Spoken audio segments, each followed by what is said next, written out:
efforts are underway across the country to shift congressional lines. At least one such effort is playing out in the DMV. Democrats in the Virginia House have passed a bill to redraw congressional maps to gain more representation in the Commonwealth. Voters, though, would have the final say. We've got team coverage tonight. Our Maryland Bureau Chief Brad Bell learning more tonight about efforts from one state leader to keep his party from making drastic changes. But we go first to Nick Minock, who spoke with the man leading the charge on this effort down in Richmond.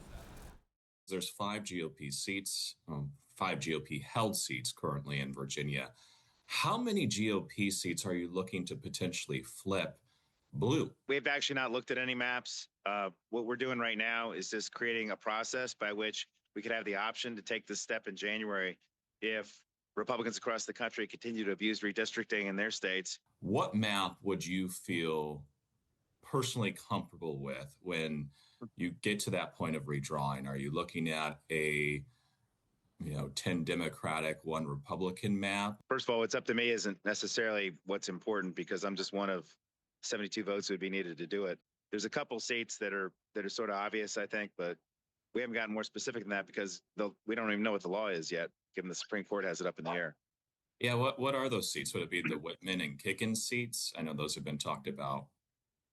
Yeah, those are the most obvious ones. Republican Congresswoman Jen Kiggins represents the Virginia Beach area, and Republican Congressman Rob Whitman represents several counties, including Henrico, Hanover, and Chesterfield counties.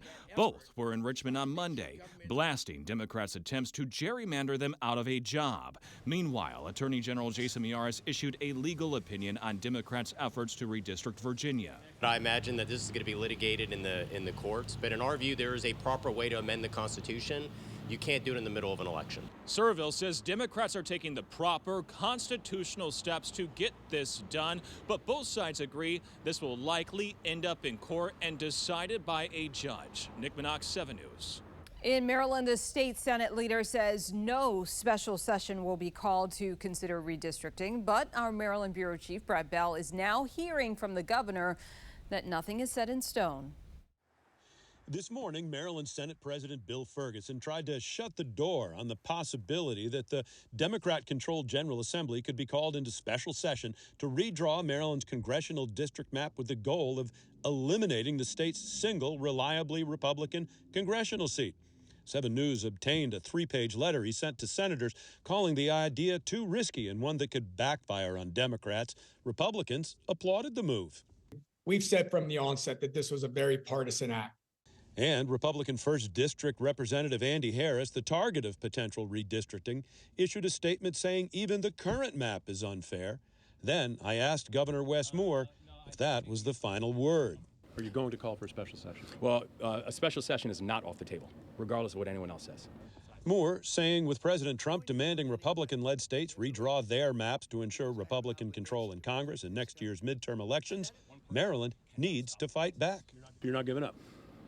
Oh, no, my commitment stays firm, that we are going to make sure that we have fair maps inside the state of Maryland, and we are not going to bend the knee to Donald Trump. And one person cannot decide whether or not Maryland decides to go through a process of establishing whether or not we have fair maps. According to St. Mary's College of Maryland political science professor Todd Eberly, a redrawing of that map by the legislature could actually end up costing Democrat seats, since Maryland's High Court has ruled partisan gerrymandering is unconstitutional.